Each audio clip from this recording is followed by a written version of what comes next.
नित्यानन्देश्वर सदाशिव समारम्भां नित्यानन्देश्वरि आदिशक्तिमध्यमाम् अस्मदाचार्यपर्यन्तां वन्दे गुरुपरम्पराम्.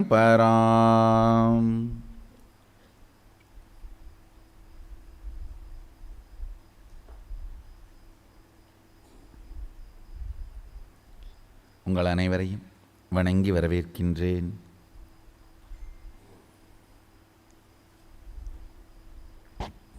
உலகம் முழுவதிலும் அமர்ந்திருக்கும் அன்பர்களையும் பக்தர்களையும் சீடர்களையும் ஆரா தொலைக்காட்சி, தீபம் தொலைக்காட்சி, நித்யானந்த தொலைக்காட்சி மூலமாக அமர்ந்திருக்கும் அன்பர்களையும் பார்வையாளர்களையும் நேயர்களையும் தமிழ் உலகை வணங்கி வரவேற்கின்றேன். சதாசிவ பரம்பொருளின் சாநித்தியத்தை நாம் கொண்டாடுகின்ற பிரம்மோற்சவத்தின் 6ஆம் நாள் இன்று.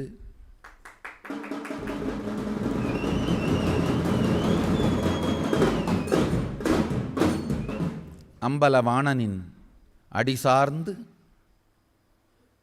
எப்பாலும் அப்பாலும் அவன் அடிசார்ந்து முப்பாலும் கடந்து தப்பாது அவன் அடிசார்ந்து ஞானம் பெற்ற, சிவஞானம் பெற்ற அடியார்களுக்காக அவர்களுடைய பெருமைகளை, தொண்டர்தம் பெருமையை சொல்லவும் இயலுமோ அந்த தொண்டருடைய பெருமைகளை கொண்டாடுகின்ற திருநாள் இன்று. 63 நாயன்மார்களோடு ஆனை வாகனத்தில் அம்பலவாணன் எழுந்தருளி இரவு வெள்ளிரதத்திலே நித்யானந்தேஸ்வரன் எழுந்தருளி வீதி உலா செய்தருளும் திருநாள். 6ஆம் நாள் நித்யானந்தேஸ்வர சதாசிவன் பிரம்மோற்சவ திருநாள் இன்று. அவருடைய அருளாசிகளை பெற்று சத்சங்கத்திற்குள் நுழைவோம். ஓம் தூர்வசி தூர்வதூதந்தம் தூர்வதையோஸ்மத்தூர்வதிதம் தூர்வயம் வயம் பூர்வாமஸ்தம் தேவானாமதிசம்நிதமம் கம்பிதமம் யுஷ்டதமம் மன்னிதமம் தே முகூத அமிர்தமசே சவிர்தானந்திரகும்ஹஸ்வமாஹ்வாமித்தஸ்தத்வா தத்துஷாப்ரே க்ஷேமாபிர்மா சம்விக்ராமாத்மாயிகும் திஜம் நித்யானந்தேஸ்வரியாதிசக்திசமேத நித்யானந்தேஸ்வர சதாசிவாய நமः. धूपम आग्रापयामि. ओम दीप्य स्वजातवेदो भग्नं निर्धर्मम पशोगष्टमह्यमावह जीवनं झदिशो दिशा मानोहितं श्रीजातवेदो कामश्वं पुरुषं जगते. ओम सोमो वा एतस्य राज्यमादत्ते यो राजा सम्राज्यो वासो मे देदते देवस्वामेतानि हवीकुं शिववन्ति तेतामन्तो वै देवानागुं सवाः. சத்சங்கத்திற்குள் நுழைவோம்.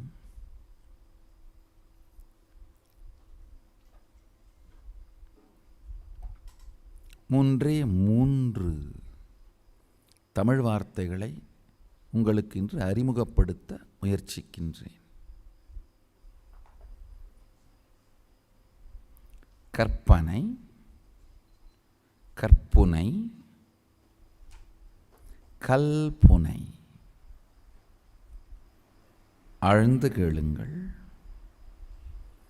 கற்பனை, இமேஜினேஷன். கற்புனை, கற்போடு அந்த கருத்துக்கு நேர்நிற்றல். being integrated to your imagination with chastity. கல்புனை, consolidation. Of your reality.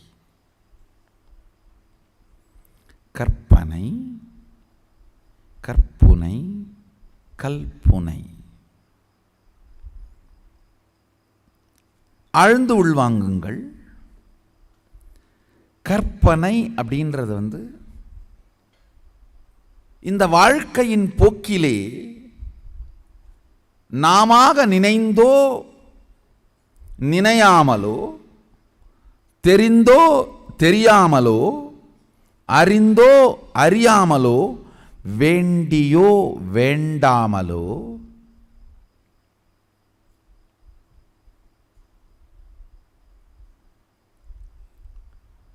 முயற்சித்தோ அல்லது விபத்தாகவோ நமக்குள் ஓடுகின்ற எண்ண ஓட்டங்களைத்தான் கற்பனை என்கின்ற வார்த்தையாலே சொல்லுகின்றேன். அந்த எண்ண ஓட்டங்கள் ஏன் நமக்குள் வந்தது என்பதற்கு கூட எந்தவிதமான தெளிந்த காரணமும் காரியமும் இருக்காது. ஆழ்ந்து கேளுங்கள். ஏன் இந்த எண்ண ஓட்டங்கள் நமக்குள் வந்தது? காரணம் இருக்காது.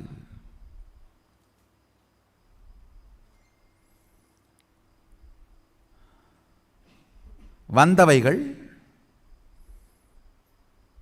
நமக்குள் தங்குமா தங்காதா? அது தங்குகின்ற அளவிற்கு சரியானதுதானா சரியானது அல்லவா? அது தங்குவதனால் நம் வாழ்க்கை மலருமா மலராதா என்கின்ற எந்த விதமான ஆராய்ச்சியோ அல்லது அறிவோ இயக்கப்படாமல் காரணம் இன்றி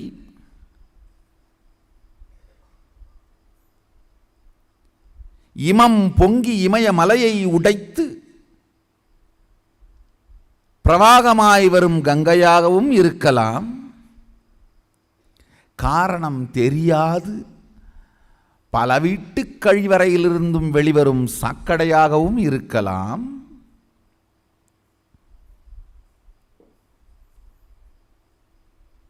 எந்தவிதமான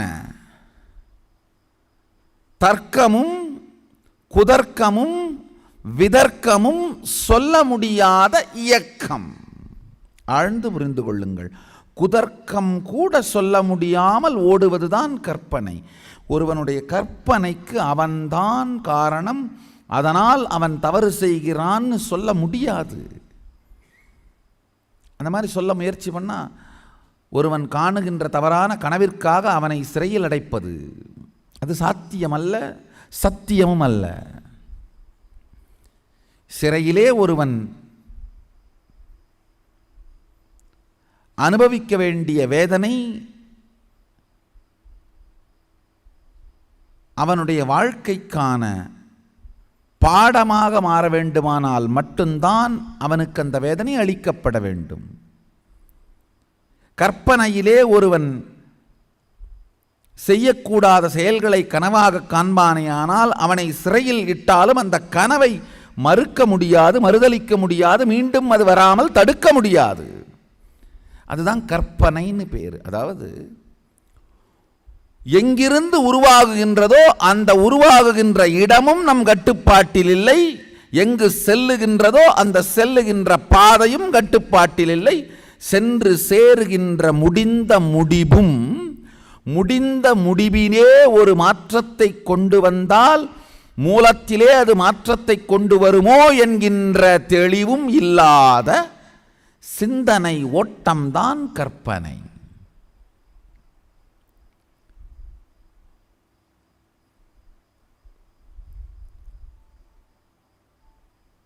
பொங்கி வரும் காட்டாரை கடல் துவாரத்திலே அணையிட்டு தடுத்தால் கூட அந்த தடுப்பு பொங்கி வருகின்ற இடத்திலே நிகழ்கின்ற நிகழ்வை எந்த மாற்றத்தையும் செய்யாது. தடுப்பதனால் கூட தடுமாற்றத்தை உருவாக்க முடியாத பொங்கலின் போக்கு கற்பனை. ஆழ்ந்து புரிந்து கொள்ளுங்கள். தடுப்பதனால் கூட பொங்கலின் போக்கை தடுக்க முடியாத, தர்க்கத்திற்கோ குதர்க்கத்திற்கோ கட்டுப்படாத, நீங்கள் தர்க்கத்தாலே முறையாக கரை செய்தாலும் குதர்க்கத்தாலே அணை செய்தாலும் பொங்கும் ஆற்றின் போக்கை நிறுத்த முடியாது, பொங்கும் தன்மையை மாற்ற முடியாது. அதுபோலே நீங்கள் அணை செய்தாலும் கரை செய்தாலும் வினை செய்தாலும் உங்களுடைய எண்ணங்களின் போக்கை கட்டுப்படுத்த முடியாத அளவிலே போகின்ற எண்ணங்களுக்குத்தான் கற்பனை என்கின்ற பெயர். கற்பனை உங்கள் வாழ்க்கையின் மூலப்பொருள். அது சரியென்றும் சொல்ல முடியாது, தவறென்றும் சொல்ல முடியாது, முறை என்றும் சொல்ல முடியாது, குறை என்றும் சொல்ல முடியாது, நிறை என்றும் சொல்ல முடியாது. முறையோ குறையோ நிறையோ அதன் பலனை சார்ந்து கொடுக்கப்படுகின்ற பட்டம். இங்கு உங்கள் கற்பனையின் பலன் வாழ்வில்தான் தெரியுமே தவிர கற்பனை நிலையிலே உங்களுக்கு தெரிவதில்லை. கற்பனைக்கும் வாழ்விற்கும் இடைவெளி தெரியாதவன் மூடன். கற்பனையினால் வாழ்க்கை செய்யப்படுகிறது என்று நினைப்பவன் அரைமூடன். கற்பனையில் இருந்துதான் வாழ்க்கை உருவாகின்றது என்று நினைப்பவன் குறைமூடன். கற்பனைக்கும் வாழ்க்கைக்கும் நெருங்கிய தொடர்புண்டு என்று நினைப்பவன் நிறைமூடன். கற்பனை கடக்கும் பொழுதுதான் வாழ்க்கை மலருகின்றது என்று தெரிந்திருப்பவன் ஞானி.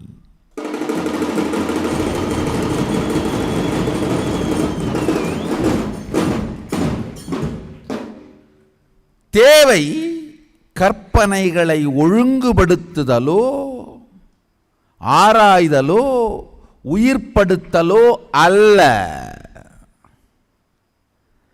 கற்பனையை பற்றி தெளிந்த தெளிவை கொண்டு வந்து அந்த தெளிவு சார்ந்து நம் வாழ்க்கையை அமைத்து கொள்ளுதல். அதுதான் இரண்டாவது வார்த்தையான கற்புனை. இந்த வார்த்தைக்கு நானே பொருளளிக்கின்றேன். இந்து மதத்திலே ஒரு புதிய வார்த்தையை உருவாக்குவதற்கும் வார்த்தைக்கு புது பொருள் கொடுப்பதற்கும் ஞானிகளுக்கு சுதந்திரம் அளிக்கப்பட்டிருக்கின்றது. சம்ஸ்கிருதம் மட்டுமல்லாது செய்தவன் மொழியான செம்மொழியான எம்மொழி தமிழ் மொழியிலும்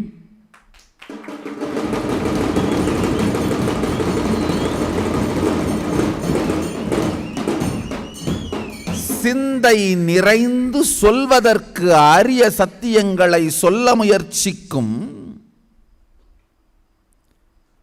சித்தர்களுக்கு பரிபாஷை என்கின்ற விதிவிலக்கு அளிக்கப்பட்டிருக்கின்றது. சம்ஸ்கிருதத்திலே ஆர்ஷ பிரயோகம் என்று சொல்வோம், தமிழிலே பரிபாஷை என்று சொல்வோம். சொல்லும் சொல்லுக்கு சொல் சுமக்கும் பொருளும் சொல் சுமக்கும் பொருளால் காட்டப்படும் ஒளி அருளும் மூன்றும் இவர்களாகவே உருவாக்கி சொல்வதற்கான இலக்கண முறையைத்தான் பரிபாஷை என்கின்ற பெயராலே சித்தர்களுக்கு அளிக்கப்பட்டிருக்கின்ற சுதந்திரம் இது. நக்கீரனும் கீற முடியாத மொழி கடந்த அறிவு பிரதேசத்தின்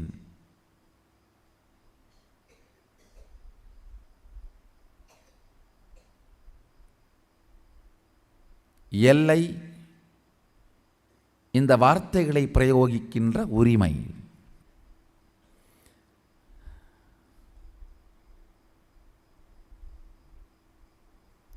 கற்பனை. கற்பனை என்பது காட்டுத்தனமாக உருவாகும் பொழுதோ அழியும் பொழுதோ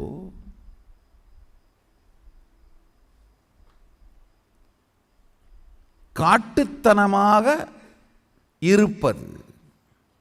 ஒரு காடு உருவாகும் பொழுதும் காட்டுத்தனமாய் இருக்கும், அழியும் பொழுதும் காட்டுத்தீயாய் அழியும். ஆகும் பொழுதும் அழியும் பொழுதும் காட்டுத்தனமாய் இருப்பது காட்டின் குணம்.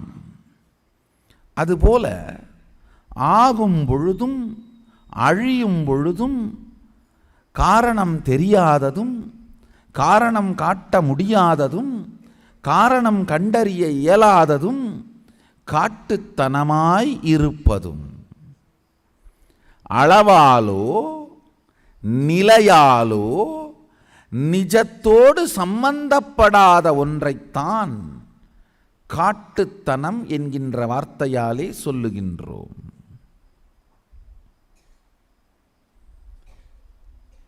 அளவு மற்றும் நிலை, இந்த இரண்டினாலும் கட்டுப்பாட்டுக்குள் இல்லாத ஒன்று காட்டுத்தனம். ஆழ்ந்து கேளுங்கள். இந்த சத்தியத்தை உள்வாங்கி அதை ரசிக்கவும் ருசிக்கவும் துவங்கினீர்களானால் இந்த சத்தியங்கள் உங்கள் வாழ்க்கையையே புசித்துவிடும். கற்பனை உங்கள் எல்லோருக்குள்ளும் எப்பொழுதும் நிகழ்ந்து கொண்டிருக்கின்ற ஜீவ ஊற்று. உங்களால் மட்டுப்படுத்தவும் முடியாது, கட்டுப்படுத்தவும் முடியாது.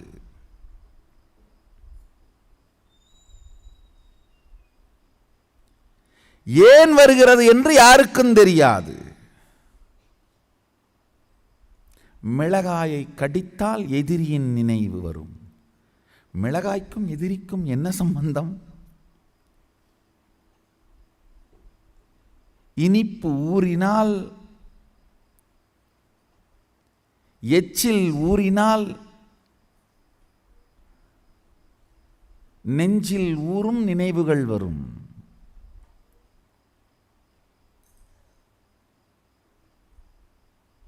ஏன் யாருக்கும் தெரியாது.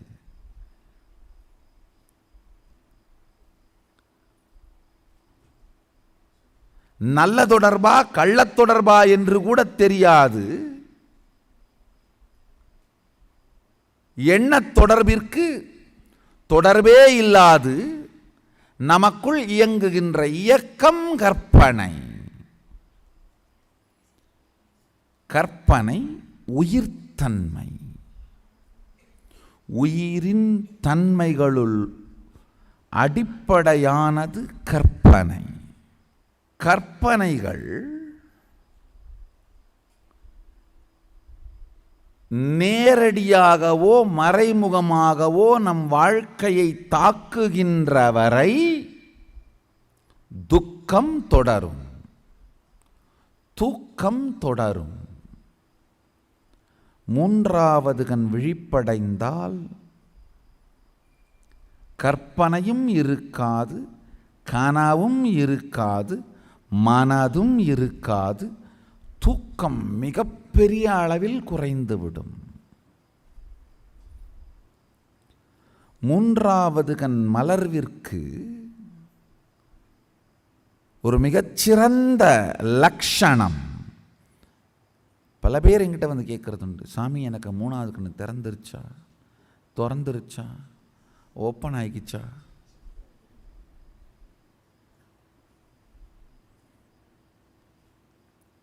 மலரத் துவங்கினால் இந்த 3 விஷயங்கள் உடனடியாய் நடக்கும். 1, கற்பனைகளின் வேகம் மிகப்பெரிய அளவில் குறையும். கனவுகளின் தாக்கம் மிகப்பெரிய அளவில் குறையும்.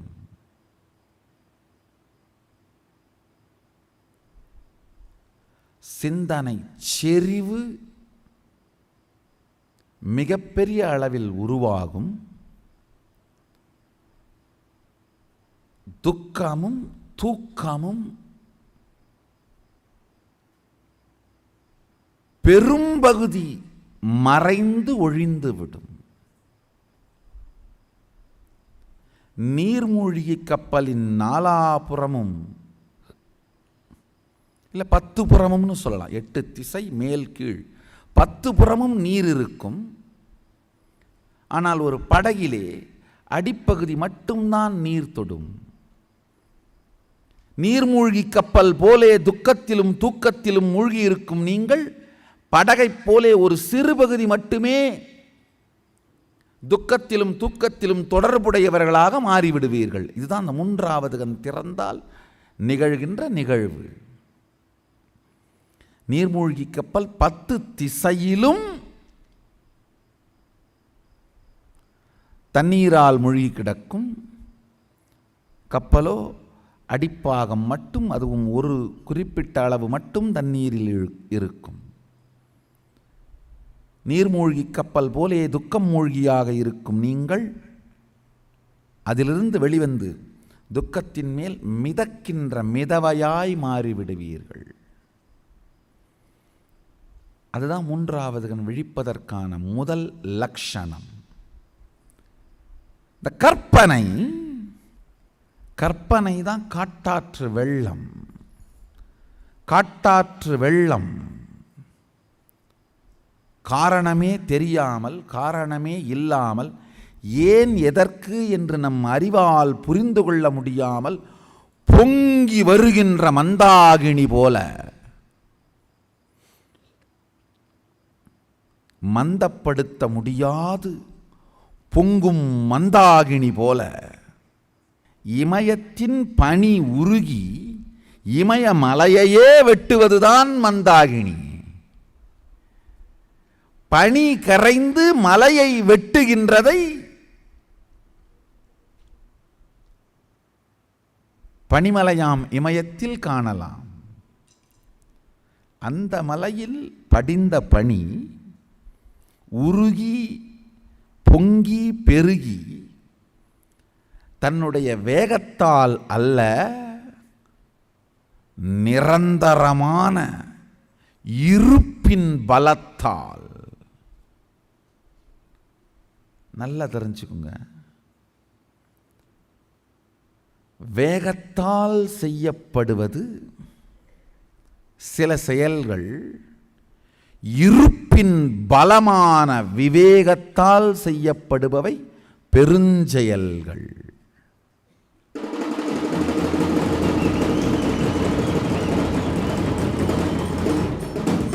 இயக்கத்தின் பலம் வேகம், இருப்பின் பலம் விவேகம்.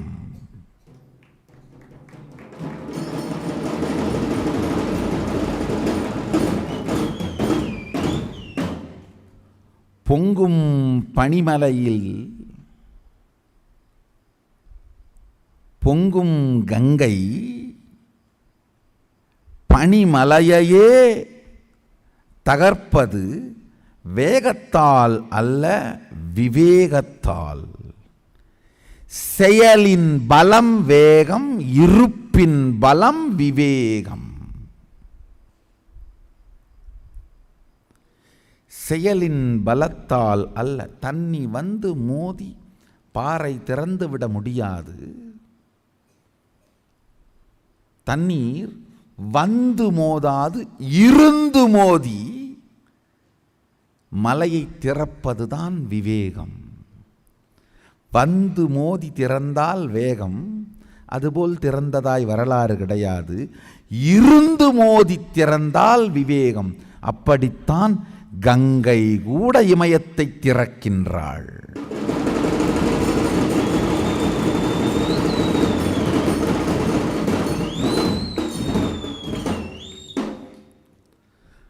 வந்து மோதுவது சக்தியின் பலம், இருந்து மோதுவது சிவத்தின் பலம்.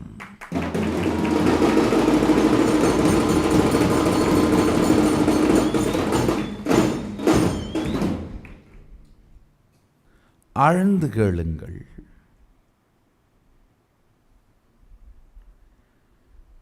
கற்பனையின் போக்கினால் வாழ்வு வடிவமைக்கப்பட்டு விடுவது இல்லை. கற்பனையின் நோக்கினாலும் வாழ்வு வடிவமைக்கப்பட்டு விடுவது இல்லை. நோக்கினாலும் போக்கினாலும் வாழ்வு வடிவமைக்கப்பட்டு விடுவதே இல்லை. இரண்டாவது வார்த்தையான கற்பனை, ஆழ்ந்து கேளுங்கள். எவ்வாறு நம் வாழ்க்கை அமைய வேண்டும் என்று நாம் நினைக்கின்றோமோ அந்த சத்தியத்தை தெளிவாய் புரிந்து கொண்டு அதற்கு கற்போடு நேர்மையாய் இருத்தல். உள்ளத்தாலும் உள்ளுதலாலும் உணர்வாலும் உணர்ச்சியாலும் உயிராலும் உயிரின் உயிர்ப்பாலும் ஒரு கருத்திற்கு நேர்மையோடு இருத்தல் கற்பு. உள்ளத்தாலும் உள்ளத்தின் உள்ளலாலும் உணர்வாலும் உயிராலும் உணர்ச்சியாலும் உயிர்ப்பாலும்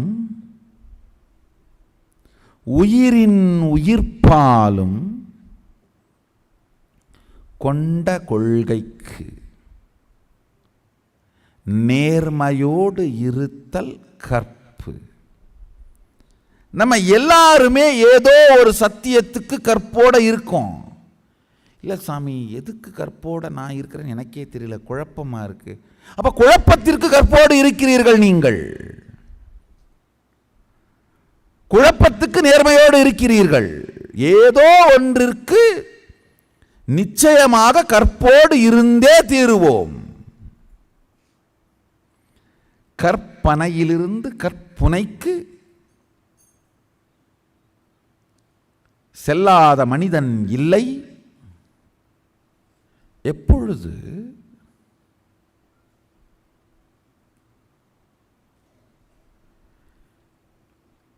கொள்கைக்கு நேர்மையை நாம் கொண்டு வருகின்றோமோ அப்பொழுதே நம் வாழ்க்கையை செதுக்கத் துவங்கி விடுகின்றோம். நேர்மை இல்லாத பொழுது இறைவனே வாழ்க்கையை கொடுத்தால் கூட அதை சிதைத்து விடுவோம். நேர்மை வரும்பொழுது நம் வாழ்க்கையை செதுக்கத் துவங்கி விடுகின்றோம். செதுக்கலும் சிதைத்தலும். உங்கள் வாழ்க்கையை செதுக்கிக் கொண்டிருக்கிறீர்களா அல்லது சிதைத்து கொண்டிருக்கிறீர்களா என்பது உங்கள் கருத்துக்கான நேர்மை சார்ந்தது. நிலைமையும் நேர்மையும் ஆழ்ந்து புரிந்து கொள்ளுங்கள். நிலைமையும் நேர்மையும் இருப்பது எது? அது நிலைமை. அடைய வேண்டியது எது? அந்த கருத்துக்கு நீங்கள் காட்டுகின்ற கற்பு நேர்மை. அடைய வேண்டிய நிலை உடல் நலமாயிருக்கலாம், உயிர் நலமாயிருக்கலாம், மனநலமாயிருக்கலாம், பணபலமாயிருக்கலாம், எதுவாக வேண்டுமானாலும் இருக்கலாம். அடையப்பட வேண்டியதோடு நீங்கள் காட்டுகின்ற நேர்மைத்தன்மையைத்தான் கற்புனை என்கின்ற வார்த்தையினால் விளக்குகின்றேன்.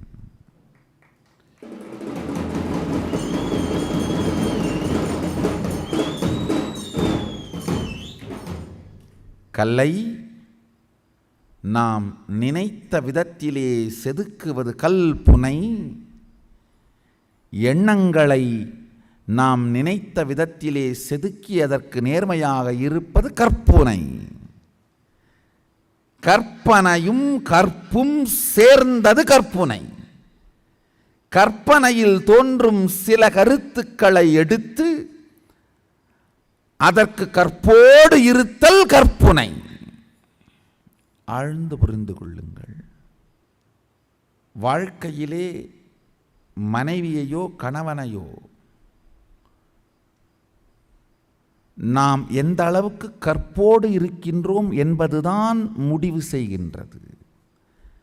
கற்பு இல்லை என்றால் அவர் ஆண் அல்லது பெண், அவரோடு அவளோடு உங்களுக்கு கற்பு வரும் பொழுதுதான் அவர் மனைவி அல்லது கணவன். மனைவி அல்லது கணவன் என்கின்ற வார்த்தைக்கே இலக்கணம் அவர் மீது உங்களுக்கு வரும் கற்பு, அவருக்கு நீங்கள் காட்டும் கற்பு. மனிதனின்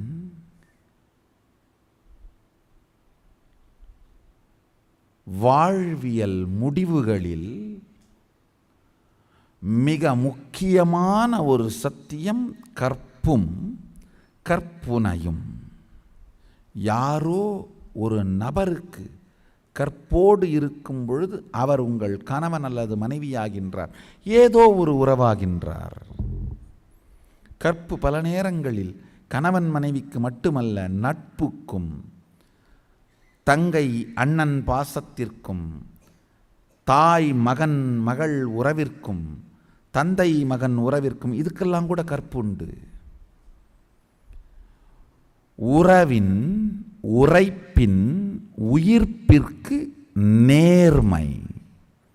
ஒரு உறவு எவ்வாறு உரைக்கப்படுகிறதோ அந்த உரைக்கப்பட்டமைக்கு, அதன் உயிர்த்தன்மைக்கு நேர்மை, அதுதான் கற்பு.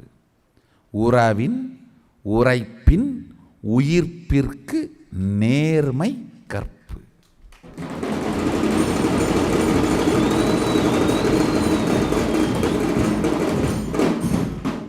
நம் இருவருக்கும் இது போன்ற உறவு இருக்க வேண்டும் என்று உரைத்து கொண்டு அது இருவராலும் உயிர்த்து கொள்ளப்படும் பொழுது, ஏற்றுக்கொள்ளப்படும் பொழுது அதற்கு காக்கப்படும் நேர்மைதான் கற்பு. சரி எது தவறு எது என்று விளக்குவதற்கு யாருக்கும் உரிமை கிடையாது. இந்த இரு நபர் சம்பந்தப்பட்ட விஷயம் கற்பு. கற்பிலே எது சரி எது தவறு என்று சொல்வதற்கு யாருக்கும் உரிமை கிடையாது. அந்த இரு நபருக்கு மட்டும்தான் உரிமை உண்டு. அந்த இருவருக்கும் நடுவில் என்ன உரைக்கப்பட்டு கொண்டதோ அந்த உரைப்பு, அந்த உரைப்பின் உயிர்ப்பு, லெட்டர் அண்ட் ஸ்பிரிட். லெட்டர் அப்படிங்கிறது தான் உரைப்பு, ஸ்பிரிட் அப்படிங்கிறது தான் உயிர்ப்பு. இரு நபருக்கு இடையிலேயும் பரிமாறிக்கொள்ளப்பட்ட உரைப்பிற்கும் உயிர்ப்பிற்கும் இருக்கும் நேர்மை கற்பு. குரு சிஷ்ய உறவிற்கு கூட கற்புண்டு. இறைவனுக்கும் பக்தனுக்கும் இருக்கும் உறவிற்கும் கற்புண்டு. சுத்தாத்வைத அனுபூதி நிலையிலே தானே சதாசிவ பரம்பொருள் என்று உணர்ந்திருக்கும் அந்த நிலையில் கூட தனக்கும் தனக்குள் இருக்கும் உறவிற்கும் கற்புண்டு.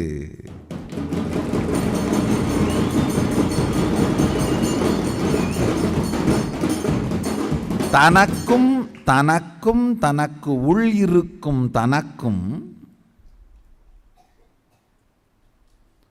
உயிர்க்கும் உயிர்க்கு உள் இருக்கும் உயிர்ப்பும் சுயசந்தேகம், சுயமறுப்பு, சுயவெறுப்பு இல்லாது இருத்தலே தனக்கும் தனக்கும் இருக்கும் கற்பு.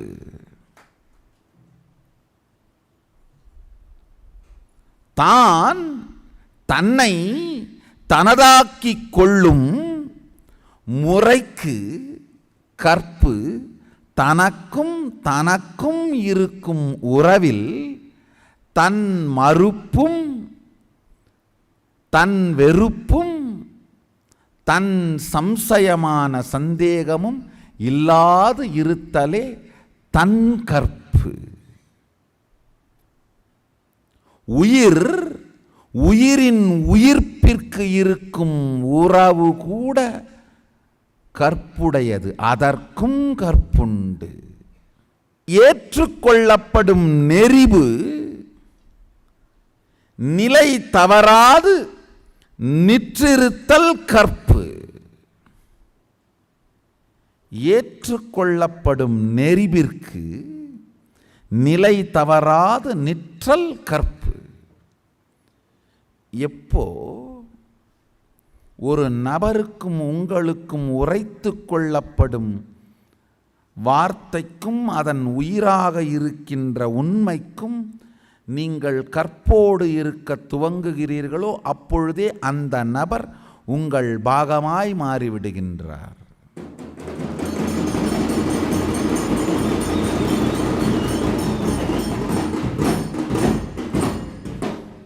இறைவனோடு, இறை நிலையோடு நீங்கள் உரைத்து கொள்ளும் வார்த்தைகள் அதன் உயிர்த்தன்மை, உரைக்கும் உயிர்ப்பிற்கும் லெட்டர் அந்த ஸ்பிரிட், அதற்கு நீங்கள் கற்போடு இருப்பதுதான் பக்தி. உங்களுக்கு நீங்களே உரைத்து கொள்ளும் வார்த்தைக்கும் அதன் உயிர்ப்பிற்கும் கற்போடு இருத்தல் ஞானம்.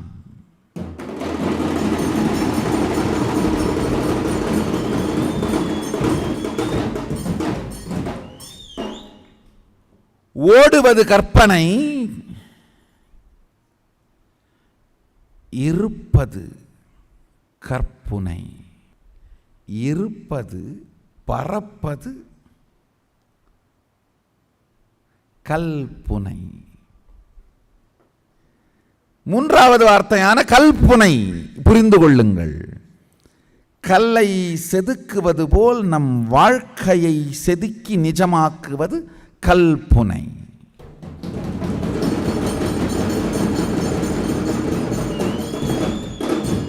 எந்த ஒரு கருத்திற்கும் நேர்மையோடு அதன் உரைப்பிற்கும் உயிர்ப்பிற்கும் நேர்மையை கொண்டு வருவீர்களானால் அது நிஜமாக சத்தியமாக மாறத் துவங்கிவிடும். If you bring integrity to the letter and the spirit, to the concepts you cherish, it manifests as reality. சில பேர் என்கிட்ட கேட்டாங்க, சாமி உங்கள் சத் சங்கத்தில் நிறைய ஆங்கில வார்த்தைங்களை உபயோகப்படுத்துகிறீங்களே, உலகம் முழுக்க வெளிநாட்டு பல நாட்டு அன்பர்கள் வர்றதுனால அவர்களுக்கு புரிவதற்காக சொல்கிறீங்களா? இல்லையப்பா, சத்தியமாய் சொல்கிறேன், தமிழனுக்கு புரிவதற்காகத்தான் இடையிடையில் ஆங்கில வார்த்தைகளை உபயோகப்படுத்துகின்றேன்.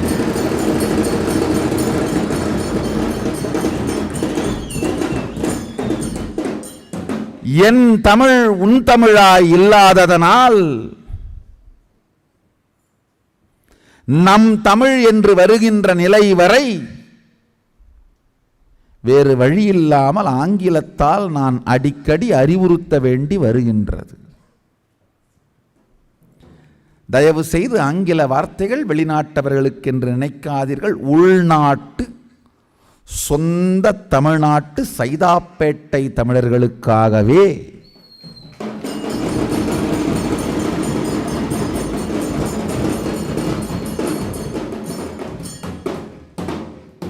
அரக்கோணத்திலிருந்து அலங்காநல்லூர் வரை வாழும் நம் தமிழர்களுக்காகத்தான் இடையிடையில் ஆங்கில வார்த்தைகளை சொல்லுகின்றேன். பல பேர் நடுவில் நான் சொல்கிற ஆங்கில வார்த்தைகளை வச்சு தான் சத் சங்கத்தோட கோர்வையையே தமிழ்நாட்டில் புரிஞ்சுக்கிறாங்க. தமிழில் ரொம்ப நல்லா பேசுவார்ப்பா சாமி, நடுவில் இங்கிலீஷ்லேயும் தெளிவாக சொல்லிடுவார் பாரு, அதை வச்சு தான் அவர் என்ன சொல்கிறாருன்னு புரிஞ்சுப்பேன். நுகர்வோர்க்கு நட்போடு இருப்பதற்காக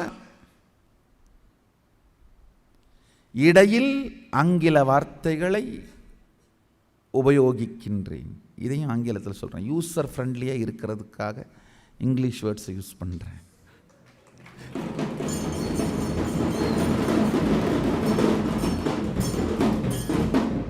நுகர்வோர்க்கு நட்புனை.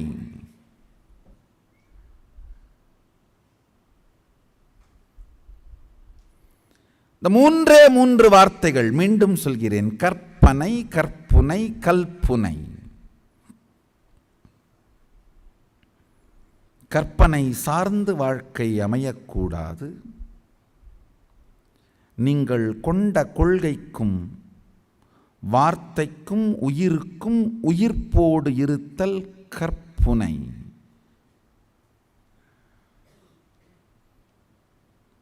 அதனாலே உங்கள் வாழ்க்கை மலர்வது கல்புனை. Consolidation of your life as reality because of the chastity you maintain towards the concept you picked up as your life. This is integrity.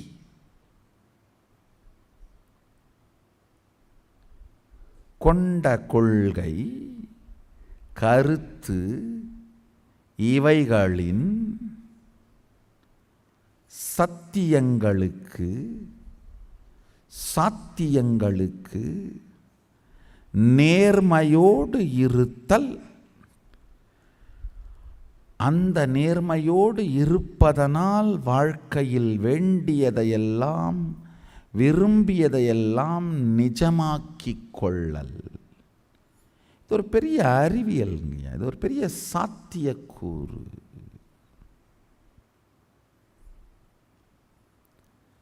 கற்பனையினாலே வாழ்க்கையை வாழ்ந்துவிட முடியும் என்பவன் மூடன். இந்த மூடர்களை ஒண்ணுமே பண்ண முடியாது.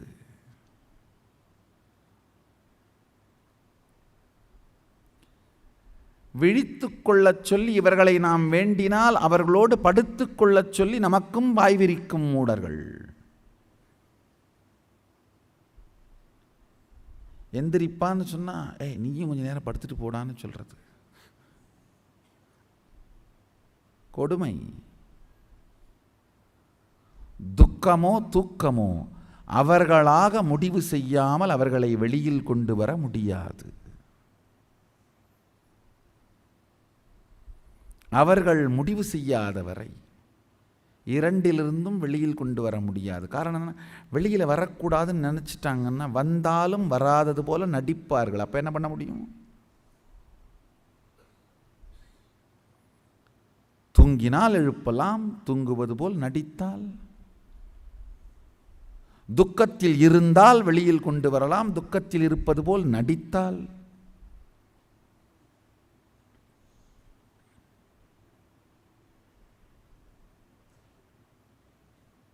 இந்த மூன்று வார்த்தைகளை ஆழ்ந்து சிந்தியுங்கள். கற்பனை. உங்களுடைய வாழ்க்கையின் எந்த பாகமெல்லாம் கற்பனையால் பாதிக்கப்பட்டு கலங்கி போயிருக்கின்றது? கற்புனை. எந்தெந்த பாகங்களிலெல்லாம் கற்புனையான நேர்மை வளரத் துவங்கி இருக்கின்றது?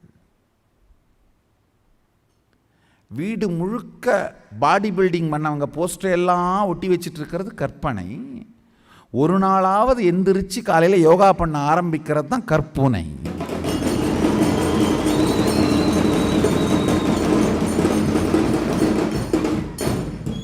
தொடர்ந்து செய்யறதால உடம்பு உருவாகிறது கல்புனை.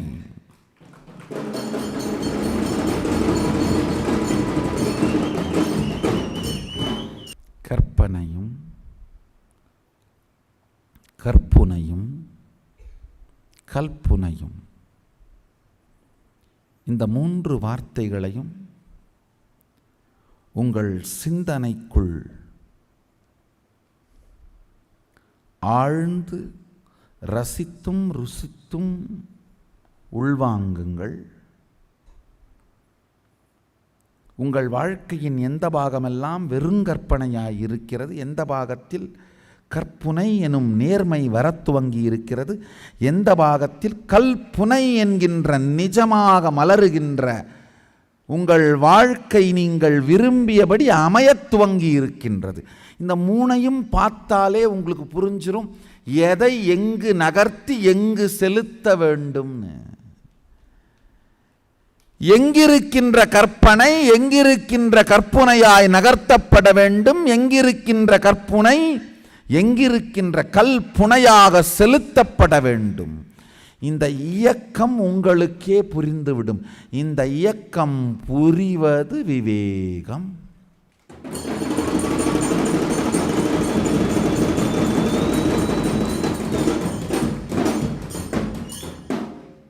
வேகம் விஞ்ஞானமயமாய் இயங்குவது விவேகம்.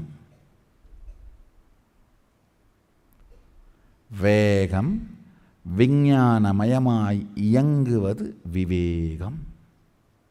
ஆழ்ந்து புரிந்து கொள்ளுங்கள். பெருமான் உருட்டிவிட்ட இந்த உலகப்பந்து உருளுகின்ற வரை அது எவ்வாறு உருள்கின்றது என்கின்ற தர்மமும் உயிரோடு இருக்கும்.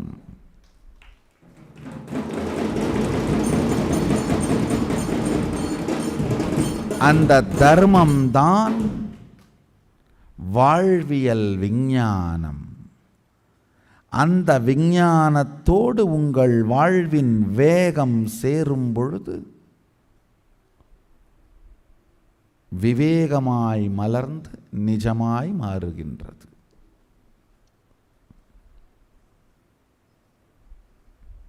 இந்த சத்தியங்களை உங்களுக்குள் நித்தியங்களாக்குங்கள்.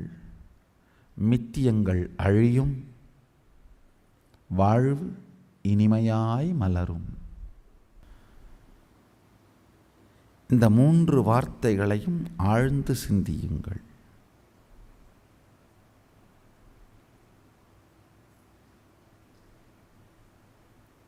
சிந்திக்க சிந்திக்க சிந்தையெல்லாம் நிறைந்து சிவமயமாய் மாறுகின்ற சத்தியங்கள் இவை.